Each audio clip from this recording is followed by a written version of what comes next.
He's not touching that aircraft.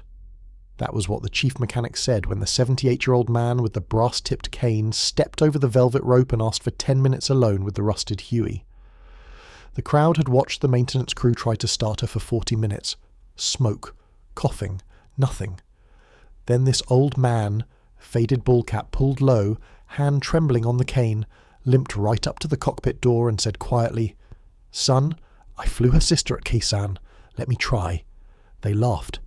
One of them pulled out his phone to film it. None of them knew that in exactly 9 minutes, that same old man would lift 48 forgotten pounds of blade and history into a roar that would silence every soul on that tarmac. If you believe respect should be earned, not assumed, type the word honour in the comments before we begin. His name was Henry Pruitt, though most folks at the VFW just called him Hank. He was 78 years old that Saturday morning in late September, and he had not planned to be at the Cascade Valley Air Show at all. The flyer had come in the mail 3 weeks earlier. Heavy cardstock, glossy print, a photograph of a P-51 Mustang banking against an autumn sky. His daughter Linda had circled it in red pen and written on the corner, "Dad, please go. Mum would have wanted you to." Eileen had been gone for 14 months. The house was quieter than he had ever imagined a house could be. So he had folded the flyer into his shirt pocket and left it there for almost a month before he finally gave in, climbed into his old Ford F-150 and drove the 83 miles east to Yakima County Airport.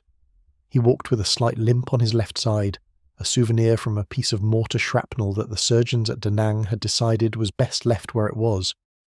The cane was newer, only 3 years old. His hands shook a little when he held them out flat, a tremor that had been getting worse since Eileen's funeral. He wore a dark green windbreaker, a pair of pressed khakis, and a faded blue ball cap with a small gold pin on the brim that nobody ever bothered to look at closely. The pin was a set of crossed sabres over a tiny rotor blade. If anyone had asked, he would have told them what it meant. But nobody ever asked. People rarely did, when you were old and quiet and walked with a cane. He bought a $5 parking pass from a teenage volunteer in a yellow vest who never looked up from her phone, and he made his way slowly across the gravel toward the static display area. The morning sun was bright and cold. The smell of jet fuel and roasted corn drifted on the wind. Somewhere over by the main runway, a P-51 was being run up for the noon show, and the deep snarl of its Merlin engine carried across the field like an old, familiar prayer. Hank closed his eyes for a moment and let himself listen. He had not heard that sound in person in 41 years. And he had not yet seen what was waiting for him in the third hangar from the left, the thing that would make this the most important morning of the last decade of his life. The third hangar from the left was painted a flat sand colour and had its enormous front doors rolled all the way back to the concrete stops. A blue rope ran on stanchions about 10 feet out from the threshold, holding back a small crowd of maybe 40 people. A handwritten sign on a folding easel read, "Static Display, Yuchuan Hut, Iroquois. Demonstration start at 11 a.m. It was 10:47. Hank stopped at the rope and felt the back of his throat close up. She was sitting there on the polished concrete with her skids chocked, and her main rotor blades drooped tiredly toward the floor, and she was the most beautiful and the most heartbreaking thing he had seen since the morning Eileen had stopped breathing. Her olive drab paint was faded to the colour of old moss. The white serial number on her tail boom, 67-17541, had been touched up by a careful hand, but the stenciled United States Army along her side had been left to weather honestly. Her crew chief's seat was missing its cushion. Her chin bubble had a long taped crack across the lower right pane. She was not the same airframe he had flown. But she was sister enough, and looking at her was like looking at the face of a woman he had loved 58 years ago and never expected to see again. Around her, 6 men in matching blue coveralls were doing what crews had done around tired Huey since 1962. One was head down inside the engine compartment with a flashlight in his teeth. One was on his back under the tail boom, working at something with a long socket wrench. The other 4 were standing in a loose ring around a grey-haired man in his early 40s, who appeared to be in charge. Clipboard in one hand, radio in the other, a deeply dissatisfied expression on his sunburned face. Hank had seen that expression before. It was the expression of a man who had promised something to his bosses that he was no longer sure he could deliver. The crowd was getting restless. A father with 2 small boys checked his watch and shook his head. A woman in a pink cardigan said, loud enough to carry, "Well, this is a waste of 40 minutes. Hank shifted his weight onto his good leg and kept watching. The crew tried the starter again. From inside the engine compartment came a hollow asthmatic whine, a brief stutter of ignition, and then nothing. A puff of bluish smoke drifted out of the exhaust stack and dissolved into the cold autumn air. The man with the clipboard swore softly. He keyed his radio and said something Hank could not hear. 300 yards away in the show director's trailer, a man named Marcus Bellamy was about to set down his coffee, look at the caller ID on the screen of his desk phone, and decide that today was a day for delegating. He would not have made that decision if he had known who was standing at the rope outside Hangar 3. But he did not know, not yet. At 10:53, the man with the clipboard threw it down onto a red toolbox and said something quiet but emphatic to the man with the flashlight. The man with the flashlight climbed down out of the engine compartment, wiped his hands on a rag, and shook his head once. The man with the clipboard turned to face the crowd. He was wearing a blue ball cap with the Airshow's logo embroidered on the front and a name patch on his chest that read Trevor. He took a deep breath and put on the bright, professional voice of a man who had given a lot of bad news to a lot of paying customers. "Folks, I'm sorry to announce that our scheduled UH-1 Iroquois startup demonstration is going to have to be postponed today. We're having a little trouble with the fuel control unit, and safety is our #1 priority. We'll be running the demonstration tomorrow afternoon at 1 o'clock, and your tickets will be honoured at the gate. Thank you so much for your patience." The crowd let out the long, deflating sigh of 40 people who had been promised a thing and not received it. Some of them turned and walked away immediately. Others lingered, taking pictures with their phones, leaning over the rope for a better look. Hank did not move.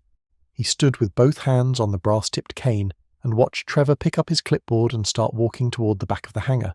And then, quietly, before he could think too hard about whether it was a good idea, he stepped under the rope. A volunteer in a yellow vest noticed him immediately.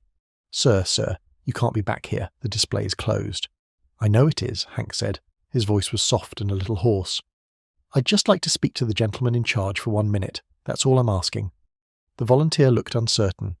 Trevor looked up from his clipboard and saw the old man in the windbreaker shuffling slowly toward him with a polite expression on his face, and he sighed the sigh of a busy man being interrupted by a problem that did not concern him. "Can I help you, sir? The demo's been cancelled. Tomorrow at 1. Your ticket's good." "I understand," Hank said. "I was just thinking, I might be able to help you with her, if you'd like." Trevor blinked. There was a small, involuntary smile at the corner of his mouth that he tried very hard to hide and did not quite manage. "I'm sorry, sir, what do you mean? Help us?" "I flew her sister at Khe Sanh," Hank said. "I have about 2,200 hours in this airframe. I think I might know what's wrong with her." For a long moment, Trevor just looked at him. The smile that he had been trying to hide came out fully now, and it was not a kind smile. It was the smile of a man who has just been told something so absurd that he's not sure whether to laugh or be insulted. He glanced over his shoulder at the man with the flashlight, whose name tag read Brad, and Brad raised an eyebrow back. 2 of the other coverall men drifted over to listen. One of them, a thick-armed kid in his mid-20s with a sparse blonde beard, openly grinned. "Sir," Trevor said, in the patient, slightly louder voice that some people use with the elderly, "I really appreciate that you served. I really do. But this is a complicated piece of military equipment and we have a certified maintenance team here. We've got it under control. Tomorrow at 1 o'clock, I promise you she's going to fly."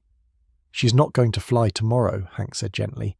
"If you keep cranking on a hot start without bleeding the fuel line, you're going to flood the combustor, and then you're going to have to tear the whole hot section apart to clean it. That's a 3-day job minimum, and you don't have 3 days. Trevor's smile faltered for a quarter of a second. Then he recovered. "Sir, with all due respect," that phrase, Hank said quietly, almost never precedes any actual respect. I've noticed that over the years. The kid with the blonde beard made a small choking sound that was supposed to be a laugh. Brad coughed into his fist. Trevor's face flushed a deep, slow red, starting at the collar of his coveralls and climbing up into his cheeks. He set the clipboard down very deliberately on the toolbox.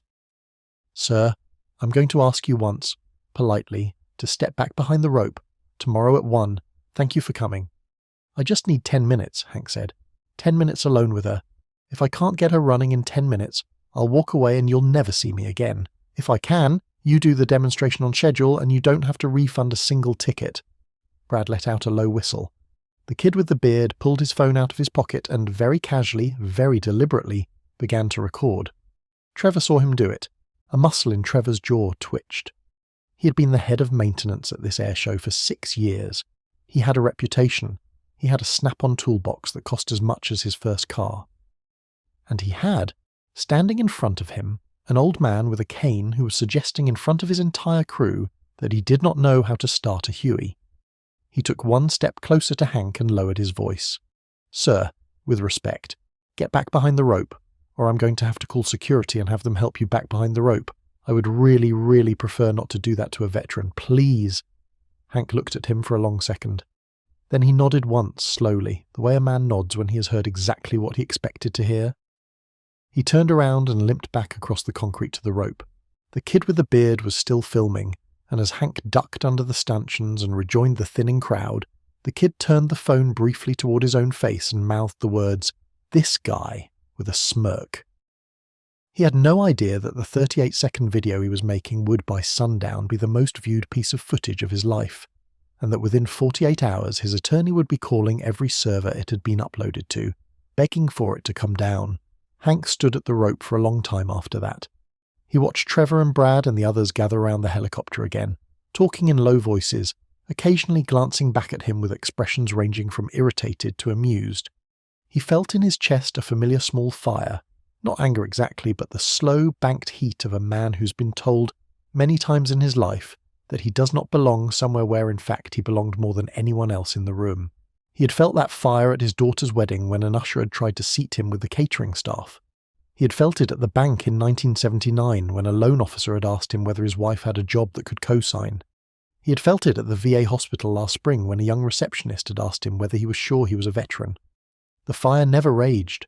It just sat there, in the place behind his sternum where he kept the names of the men he had carried out and the men he had not been able to. He reached into the inside pocket of his windbreaker and took out his wallet. It was old and brown and had been worn shiny along the fold. He opened it and looked, as he had looked maybe 10,000 times over the last 58 years, at the small black and white photograph tucked behind the cellophane window where most men kept their driver's license. The photograph showed 4 young men in dirty flight suits standing in front of a UH-1E gunship with the call sign Klondike, 6-3, stenciled in white paint just under the cockpit window. Hank was the one on the far left, 21 years old and already too thin, his hair cut so short you could see the shape of his skull. The one next to him was Eddie Marquez, his co-pilot who had been from Albuquerque and had loved his mother more than any boy Hank had ever met. The one next to Eddie was the crew chief, Donnie Pellegrino from Newark, who had collected baseball cards and had a fiancée named Rosalind, and the one on the far right, leaning against the door gun with his helmet under his arm and a wide white grin splitting his sunburned face, was Tommy Rooster Bellamy, the door gunner who had been 17 years and 4 months old on the day the picture was taken, and who, on the morning of February 25th, 1968, at a fire support base just south of Khe Sanh village, had, and here Hank's mind always stopped, the way a phonograph stops when the needle reaches the dead groove at the centre of the record. He folded the wallet shut. He put it back into his pocket. He looked up at the helicopter again, and he felt, for just a moment, very tired. What happened next happened very fast. The kid with the blonde beard, whose name was Caleb, had finished his recording and uploaded it to a video sharing app with the caption, "Boomer thinks he can fly a chopper," along with 3 crying, laughing emojis. He had not bothered to switch off the autopost feature on the app, which meant the video was simultaneously cross-posted to his account on a much larger video platform where it had, in the previous 4 minutes, been viewed by exactly 1,107 people. One of those 1,107 was an air traffic controller in Tacoma who was on his lunch break. He watched the video twice. He looked at the freeze frame of Hank's face. He sat up very straight in his chair and said, out loud to no one, "Oh my God." Then he picked up his phone and made a call to his uncle, who had retired from the Marine Corps in 2009 and who now lived on a horse property in central Washington, exactly 19 miles from the Yakima County Airport. His uncle's name was Lieutenant Colonel Marcus Bellamy, Tommy Bellamy's younger brother, Rooster's brother, the man who had grown up looking at the framed photograph of his older brother and the 3 other men of Klondike 6-3 that hung above the fireplace in his mother's living room until the day she died. Marcus Bellamy was in his barn cleaning a saddle when his nephew called. He listened for exactly 4 seconds. Then he set the saddle down on the rack, walked into the house, took his retired Marine ID card out of the bowl on the kitchen counter, picked up his keys, and walked out to his truck without telling his wife where he was going. He was halfway down the gravel driveway before he remembered that he had not put on a shirt with sleeves. He turned the truck around, ran into the bedroom, pulled on the dark blue button-down with the eagle, globe and anchor embroidered on the chest pocket, and got back into the truck. The drive to the airport should have taken 26 minutes. He made it in 18. While he was driving back at Hangar 3, Trevor was making one final attempt to start the helicopter. He had decided, after talking it over with Brad and a man from the helicopter's owner's office on speakerphone, that what they would do is run the starter for a longer cycle, get more fuel into the combustor, and try to force a hot start.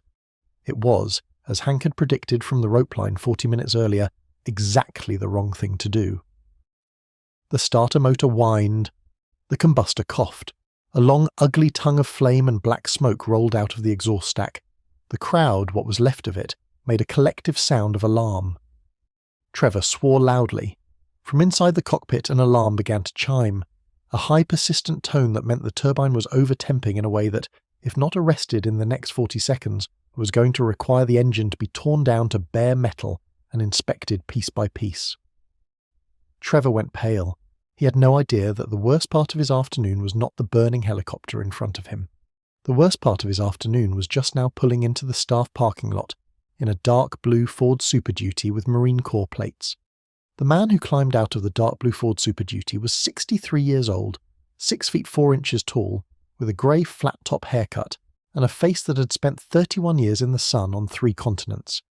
He moved at the half-jog of a man who had been told 20 minutes earlier that something he had spent his entire adult life looking for was standing in a hangar exactly 19 miles from his barn. He did not check in at the staff trailer. He did not stop to introduce himself to anyone. He walked directly across the tarmac toward Hangar 3 with his retired Marine ID held loosely in his left hand, and the volunteers in yellow vests took one look at his face and stepped aside without asking him for a thing. He arrived at the rope line just as the alarm in the cockpit reached its highest pitch. Trevor was leaning into the cockpit, frantically shutting down the engine, and a thin column of dark smoke was rising from the exhaust into the rafters of the hangar where it pooled and spread along the corrugated steel ceiling. The remaining members of the crowd were backing away. A child was crying. The smell of overheated turbine oil, that specific sweet wrong smell that anyone who has ever worked on a Lycoming T-53 knows immediately and never forgets, filled the open hangar. Marcus Bellamy stopped at the rope. He looked at the helicopter, then he turned and looked, slowly, along the line of the remaining spectators. His eyes moved from face to face.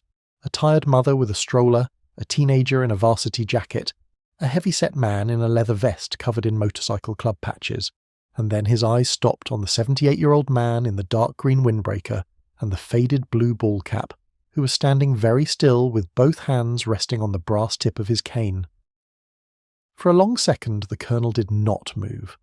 Then his right hand came up slowly, and the fingers straightened, and the palm turned in toward his temple, and Lieutenant Colonel Marcus Bellamy, United States Marine Corps retired, gave a salute in the middle of a public air show in front of 112 total strangers to an old man in a windbreaker leaning on a cane. He held the salute. He did not lower it.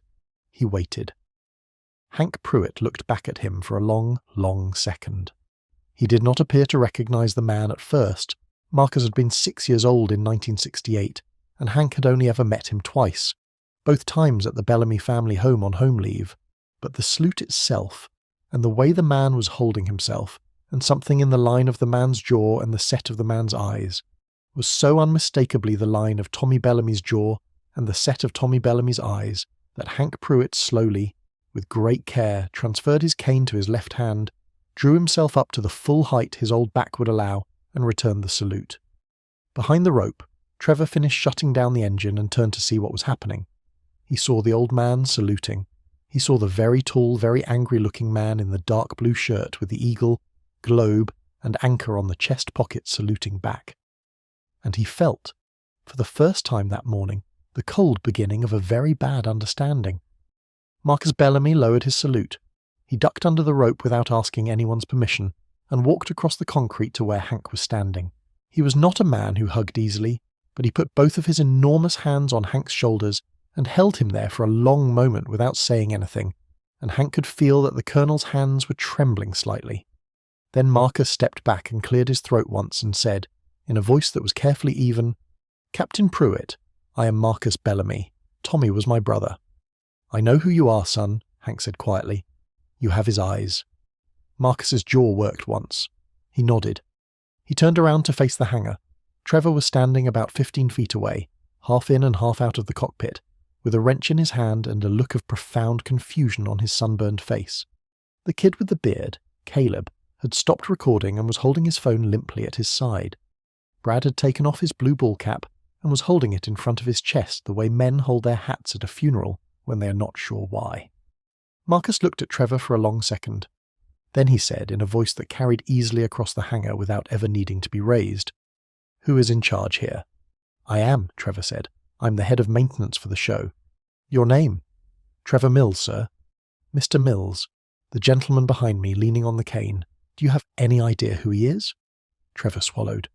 He said he was a veteran. He said he flew Hueys." "He flew Hueys," Marcus repeated softly. He turned his head slightly so that he was looking at Trevor in profile, and Trevor took an involuntary half-step backward. "Mr. Mills, the gentleman behind me is Captain Henry Pruitt, United States Marine Corps. He flew UH-1E Echo gunships with Marine Observation Squadron 6 out of Marble Mountain Air Facility from October of 1967 through August of 1968. His call sign was Klondike 63. On the morning of February 25, 1968, during the siege of Khe Sanh, he flew his aircraft into the landing zone at Lang Vei 4 times under heavy enemy fire to extract wounded Marines and Special Forces personnel from a position that had been overrun by North Vietnamese armour. On the 4th extraction, his aircraft was hit by anti-aircraft fire. His co-pilot was killed, his crew chief was killed, his door gunner was killed. The door gunner's name was Lance Corporal Thomas Bellamy. He was 17 years old. He was my brother. Trevor opened his mouth. He did not say anything. He closed his mouth. Captain Pruitt flew that crippled aircraft alone, with the bodies of 3 of his crewmen and 7 wounded Marines on board, from Lang Vei back to Khe Sanh Combat Base. He landed it on its skids. He carried 2 of the wounded out himself before he allowed the corpsman to look at him. He had 31 pieces of mortar and small arms fragmentation in his left leg. He spent 4 months in the hospital at Yokosuka. He was awarded the Navy Cross. The citation for that medal hangs on the wall above my mother's mantelpiece. It has hung there since 1969. My mother is 91 years old, and she still kisses her fingers and touches that frame every single morning when she walks past it. The hangar was extraordinarily quiet. Somewhere outside, far away, an announcer was saying something cheerful over a public address system about the upcoming aerobatic performance. Inside Hangar 3, nobody moved. Trevor's mouth had gone dry. Caleb had begun, very quietly, to cry. Not because he understood exactly, but because he could feel that something enormous had just happened in front of him, and he had been on the wrong side of it. None of them, however, had yet realized that the Colonel was not finished, and that the next sentence out of his mouth was going to be the one that ended Trevor Mills' career at the Cascade Valley Air Show forever. Marcus Bellamy did not look at Trevor when he said the next sentence. He looked at Hank. He said, "Captain Pruitt, I would consider it an honour if you would allow me to assist you in starting this aircraft." The words landed in the hangar like a stone dropped into still water, and the ripples moved outward across the faces of every person standing there. Brad's mouth opened slightly. The kid with the beard turned his head sharply toward Trevor, as if expecting Trevor to do something, anything, to stop what was about to happen. Trevor did not move. Trevor could not move. Trevor was discovering in real time the particular kind of paralysis that comes over a man who has just understood that every choice he made in the previous 40 minutes was a mistake of the kind that does not get to be undone. Hank looked at Marcus for a long moment. Then he looked, for the first time that morning, directly at Trevor. His expression was not unkind. It was, if anything, slightly sympathetic. the expression of a man who has been on the receiving end of his own younger self's certainty too many times to enjoy watching another man learn the same lesson. He said gently, "Mr. Mills, would you mind if I took a look at her?" Trevor cleared his throat. He could not seem to make any sound come out of it. He cleared his throat again. He said hoarsely, "Yes, sir, please, please, whatever you need." Hank nodded once. He transferred his cane back to his right hand. He limped slowly across the polished concrete to the helicopter, and Marcus Bellamy walked one step behind him and slightly to his left. The way an aide walks behind a senior officer. Brad and the other coverall men parted for them without being asked. Hank stopped at the open cockpit door. He looked up at it for a long moment. The door was higher off the ground than he remembered. He set his cane against the side of the airframe. He put his right hand on the upper grab handle. He put his left foot on the lower step, and he discovered with a small quiet shock that he did not show on his face, that his left leg was no longer strong enough to lift him into the seat. He stood there for a second with his hand on the grab handle. He did not say anything. Marcus saw what was happening. Without a word, the colonel stepped up behind him, put one enormous hand under Hank's left elbow and the other in the small of his back, and lifted, gently, the way a son lifts a father, until Hank settled into the right-hand seat of the cockpit. Marcus closed the door behind him. Hank reached out with both hands slowly and let his palms rest on the cyclic and the collective. He closed his eyes. He breathed in, once, deeply, the smell of old vinyl and JP4 and the particular dry sweet odour of 50-year-old electrical insulation. He had not sat in a Huey cockpit since July of 1968. He felt, for one strange and weightless second, exactly 21 years old. Then he opened his eyes and went to work. The first thing he did was reach down with his left hand and pull the fuel selector to the off position. The second thing he did was reach up to the overhead panel and turn off the main battery switch. The third thing he did was lean out the open cockpit window and say calmly to Brad, "Son, I need you to get me about 3 minutes with the engine cowlings open. We need to drain some fuel out of the combustor and let the hot section breathe. There's going to be some excess fuel pooled at the bottom of the can. We're going to motor her without ignition for about 30 seconds to clear it out. Once we've done that, I'm going to need you to close the cowlings and stand clear. Can you do that for me?" Brad nodded. He could not speak. He climbed onto the engine deck and did exactly what he was told. Across the hangar, the crowd had begun to grow again. First the people who had been walking away from the cancellation, then a slow trickle of curious onlookers from the neighbouring hangars who had heard, in the way that news travels at an air show, that something unusual was happening with the Huey. By the time Brad climbed down from the engine deck, the crowd behind the rope was 3 times the size it had been 30 minutes earlier. Marcus Bellamy was standing at parade rest just outside the cockpit door, and 3 other men in various forms of Marine Corps insignia who had come over from the static display of a CH-46 2 hangars down had quietly arranged themselves in a loose semicircle behind him. Hank closed his eyes for one more second. Then he reached up and turned the main battery switch back on. He set the fuel selector to main. He pulled the throttle to the flight idle detent and then back, very precisely, by exactly 1 1/2 centimetres, the position he had learned in 1966 at Fort Walters and had never, in 58 years, forgotten. He keyed the intercom toggle on the cyclic and said, into a headset that was not on his head but that he wore in his memory, "Clear." Nobody answered him. There was nobody left alive who could. He hit the starter. The starter motor whined. The whine climbed in pitch. The combustor caught, not the wet, ugly cough that had been coming out of her for the last 40 minutes, but a clean, smooth, rising hiss that anyone who has ever heard a properly started Lycoming T53L13 knows in their bones. The exhaust gas temperature gauge climbed in a smooth, controlled arc and settled exactly where it was supposed to settle. The N1 needle came up off the peg and climbed steadily through 40%. Hank brought the throttle smoothly through the idle gate. The N2 needle came alive. The main rotor blades, which had been drooped for 40 minutes like the wings of a dead bird, stirred. They began to turn. They turned faster. They turned faster still. And then, with the deep, unmistakable whoop, whoop, whoop that has been the sound of American military aviation since the year of Hank Pruitt's birth, they came up to full operating RPM, and the entire airframe of UH-1H67-17541 settled into the steady, vibrating, alive thrum of a helicopter that wanted to fly. The crowd behind the rope did not cheer. They did not clap. They did not make any sound at all. They stood in absolute silence and watched a 78-year-old man in a faded blue ball cap do, on the first try and from a cold start, the thing that 6 certified mechanics had been unable to do in 40 minutes of trying. Trevor Mills was standing exactly where he had been standing 5 minutes earlier, with his hands hanging at his sides and tears were running freely down both sides of his sunburned face. And the worst part for him, the part he would not understand until he lay awake in his bed that night staring at the ceiling, was that the old man in the cockpit had not even looked back at him. Not once. Because the old man in the cockpit was somewhere else entirely. He was on a hilltop south of Khe Sanh village in February of 1968, and he was about to do, for the first time in 58 years, the one thing he had been waiting all his life to do.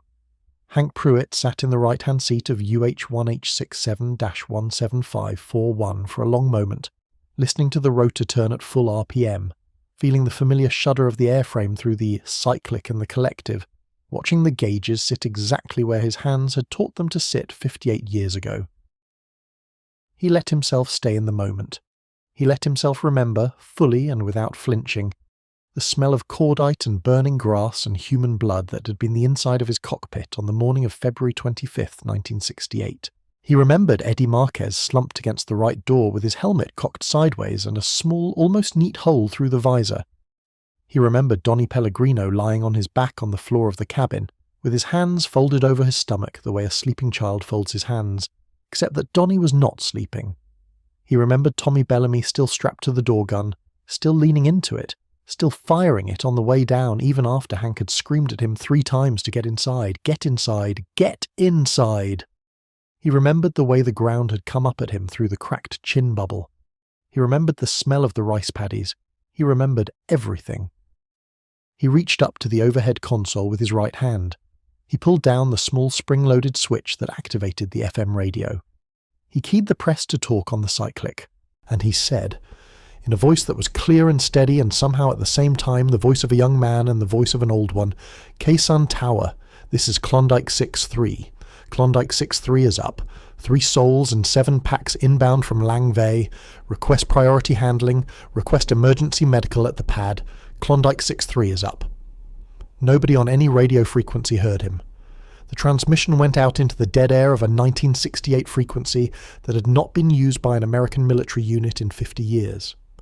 But 3 retired Marines standing behind Marcus Bellamy heard it, because they were close enough to the cockpit window to hear his voice over the noise of the rotor, and one of them, a bald bearded man in his late 60s, put his right hand over his face and stood there shaking. Marcus Bellamy heard it. Marcus Bellamy bent his head forward, just for a second, and then he straightened up and his face was wet and he did not bother to wipe it. Hank held the press to talk for one more second. He whispered, "Tommy, we made it home, son. We're on the pad. You can rest now." Then he released the switch. He brought the throttle smoothly back through the idle gate. He let the N2 spool down. He watched the rotor blades slow and then drift to a stop, drooping again, but differently now. The way a horse droops its head after a long run, not the way a dead bird droops. He shut down the main battery. He sat very still in the cockpit for a long moment. Then he turned his head and looked, through the open cockpit door, directly at Trevor Mills. Trevor took 1 step forward. He opened his mouth. He closed it. He opened it again. He said, in a voice that barely came out of his throat, "Sir, I am so sorry. I am so sorry." Hank looked at him for a long second. Then he said, gently, "Son, you weren't wrong to be cautious. You were just wrong about the man. There's a difference. Don't carry it any longer than you have to." Marcus Bellamy reached up and helped Hank down out of the cockpit, the same way he had helped him in. 1 hand under the left elbow, 1 hand in the small of his back. Hank's left leg buckled slightly when his foot hit the concrete. Marcus held him until the leg straightened. Then the colonel handed him his cane. Hank took it. He stood for a moment with both hands on the brass tip and his head slightly bowed. Then he looked up. The crowd behind the rope had grown to several hundred people. Word had travelled across the airfield in the way that word travels at an air show, through phones, through radios, through the simple miracle of one person turning to the next person and saying, "You need to see this." 3 uniformed members of the local American Legion post were standing at the front of the rope. Two members of a Vietnam Veterans of America chapter were standing next to them. An Air Force colonel in a flight suit who had been about to strap into a T-38 for an aerobatic demonstration had walked over from the main runway with his helmet under his arm and had stopped at the rope without going any further. Brad walked across the hangar floor and stopped in front of Hank. He took off his blue ball cap. He held it against his chest. He said, "Sir, my grandfather flew Hueys with the 101st. He never talked about it. He died last year. I never asked him anything. I'm so sorry, sir. I'm so sorry." Hank looked at him for a long second. Then he reached out with his free hand and put it on Brad's shoulder. He said, "Son, he didn't talk about it because he loved you too much to put it inside your head. That wasn't him hiding from you. That was him protecting you. You honor him by being a good man. That's all he ever wanted." Brad nodded. He could not speak. He stepped back. Caleb, the kid with the blonde beard, did not approach. He stood at the back of the hangar with his phone face down on a workbench and his hands shoved deep in the pockets of his coveralls. He was 24 years old. He had grown up in a small town in eastern Oregon. His father had been a long-haul trucker and his mother had been a school cafeteria worker. Nobody in his family had ever served in the military. He had, until exactly 12 minutes ago, believed in his bones that the world was a place where old men were old men and young men were young men, and that the difference between the two of them was a difference that mattered. He understood now, for the first time in his life, that this was not true. He understood that his 38-second video, which had now been viewed by over 270,000 people, was going to follow him for a very long time. He understood that he had been, on a Saturday morning at a Cascade Valley air show, on the wrong side of something enormous. And he understood, with a quiet, sinking certainty that he could not have explained to anyone in words, that the rest of his life was going to be different from the life he had been planning for himself the day before. He did not yet know, none of them did, that within 72 hours the video would have been viewed by over 11 million people, and that his face, frozen in a smirk in the upper right corner of the frame, would have become a national symbol of exactly the kind of man no one wanted to be. The video was the smallest of the things that changed. By Tuesday morning, the Marine Corps Heritage Foundation had reached out to Henry Pruitt's daughter, Linda, through a phone number listed in an old VFW directory, and had asked, very respectfully, whether her father would consider sitting for an oral history interview. By Wednesday, the Cascade Valley Air Show's board of directors had voted unanimously to rename the static display area Pruitt Field. By Thursday, Marcus Bellamy had driven the 83 miles to Hank's house, sat in the kitchen with him for 4 hours drinking instant coffee out of an old brown mug, and listened to him tell, for the first time in 58 years, the entire story of what had happened on the morning of February 25th, 1968, not the official version, the one that was on the citation that hung over Mrs. Bellamy's mantelpiece, but the real one, with Eddie's last words and Donnie's last gesture, and the exact thing that Tommy had said into the intercom 40 seconds before the rocket-propelled grenade hit the right side of the cockpit. When Hank was finished, Marcus stood up from the kitchen table and went out onto the back porch and stayed there for a long time. When he came back in, his eyes were red, but he was steady. He sat back down across from Hank and he said, "Captain, would you do me the honour of coming with me this Saturday to my mother's house? She's 91. She doesn't have many Saturdays left. She has waited 58 years to hear the man who held her son's hand tell her what her son said." Hank said yes. Trevor Mills did not lose his job. The board of directors had been prepared to fire him. Hank Pruitt called the chairman of the board on Monday morning and asked, as a personal favour, that Trevor be allowed to keep his position on the condition that Trevor agreed to undertake 40 hours of volunteer work with the local chapter of the Vietnam Veterans of America. Trevor agreed before the chairman finished the sentence. He completed the 40 hours in 3 weeks. He did not stop after the 40 hours. By the following spring, he had become the chapter's volunteer transportation coordinator, driving aging veterans to medical appointments 3 days a week in his own truck, on his own time, with his own gas. He never spoke about the morning at Hangar 3 to anyone. The men he drove never asked. Brad, the man with the flashlight, drove 18 hours to his hometown in eastern Tennessee the following weekend. He spent 2 days in his late-grandfather's attic. He found a footlocker in the back corner under a pile of Christmas decorations. Inside the footlocker were 41 letters that his grandfather had written from Vietnam in 1969 and 1970 and had sent home to his mother, who had saved every one of them. Brad sat on the floor of the attic and read all 41 letters in one sitting. When he was finished, he climbed down out of the attic, walked into his living room, and called his own 3-year-old son into his lap, and he held the boy for a long time without saying anything. Caleb deleted his social media accounts on Monday morning. He moved out of his apartment in Yakima 2 weeks later. He took a job at a feed and tractor supply store in a town 210 miles east, where nobody knew his face. He started, very quietly, attending the Veterans Day ceremony at the local high school every year. He never spoke at any of them. He just stood in the back.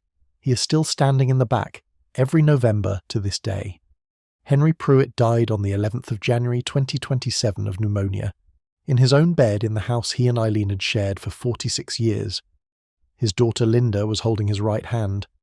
Marcus Bellamy was holding his left. The brass-tipped cane was leaning against the wall by the door.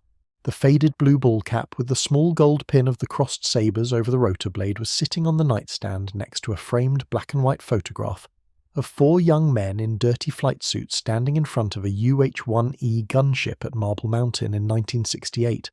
He was buried 4 days later at Tahoma National Cemetery with full military honours.